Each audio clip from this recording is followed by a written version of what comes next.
المرة هذه أكدها وزير الدفاع بطريقة عكسية.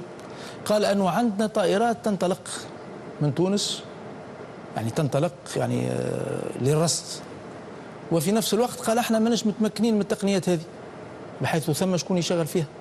وقال في نفس التصريح أنه تونس سوف تقتني، دونك ما عندهاش. مرة أخرى يأكد أنه الطائرات هذه مش طائرات. وعلمنا أنه 70 خبير عسكري أمريكي موجودين في تونس، ونعرف أنه إيطاليا كانت تنطلق منها بعض الدرونات، لأنه في مرحلة أولى درونات غير يعني ماهيش بتاع قصف، قد ثم نوع من الطائرات هذه بدون طيار اللي هي مجعولة للقصف. إيطاليا رفضت في مستهل السنة هذه أنها توضع قواعدها على ذمة الأمريكان لطائرات يعني تاع قصف، وتنقلت. والحديث في المقال هذه يقول أنه ثم يعني هذوما النقاط اللي لازم تهمنا بالدرجة الأولى. يقول وقعت بين تونس وأمريكا الولايات المتحدة مفاوضات سرية بالضبط. أصرت الجهات الرسمية في أمريكا على عدم الكشف على محتواها مضمونها حتى لا تعرض تونس إلى ردود فعل إرهابية. يعني احنا نعرف أمريكا وقيل أنها تعد أمريكا ثم عملية متاع تطويق الجزائر بقواعد من نوع هذا، وهي تعد إلى قاعدة مركزية في النيجر في أجاديس بالتحديد حسب المقال هذا. وحسب المقال سامحني سي عبد الله أنه مهم الكلمات باش نفسروهم، مخصصة هذه الطائرات للجوسسة.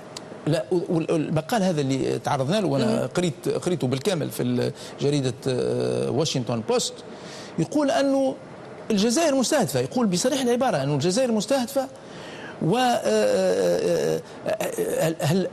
هل يعني القواعد احنا نقولوا هات نمشيو الوجود عسكري أمريكي في تونس، لأنه ما معنى قاعدة؟ راهو القاعدة العسكرية ماهيش بحجمها بفاعليتها، وحتى إذا كانت تنطلق الطائرة من تركينا من تراكن تونس قرطاج، وهذا مش الأمر، تولي هذيك القاعدة هي البوان داتاج كما يقولوا بالفرنسيس. بحيث شفنا أنه في الزيارة الأولى نتاع السيد رئيس الجمهورية أبرمت مذكرة تفاهم مع الأمريكان، يعني في معزل عند وزارة نقولوا الداخلية، الدفاع والخارجية. وشفنا أنه جينا قلنا أبرمنا هذه المذكرة على خاطر احنا ما عندناش مؤسسات نرجعوا لها، وبعد شهر تقريبا ولا شهر ونص طلع علينا الرئيس. بقيت دوما محل نقطة استفهام يمضيها مستشار للرئيس. يمضيها مستشار الرئيس. اليوم احنا ماناش فاهمين احنا عندنا قانون المذكرة ايش تحتمل. احنا عندنا قانون. علاش احنا وزير الدفاع يكذب؟ خاطر ما يتحسبش. كان ينجم يكذب، داير هما يقولوا انه اتصلنا بالسفير الامريكي في تونس وقال نون كومنت، ما يعلقش. من ناحية ثانية كانوا نجموا المسؤولين في امريكا يكذبوا، خاطر كان يكذبوا حاجة موجودة يتحاسبوا، لأنه قانون النفاذ إلى المعلومة غادي فاعل.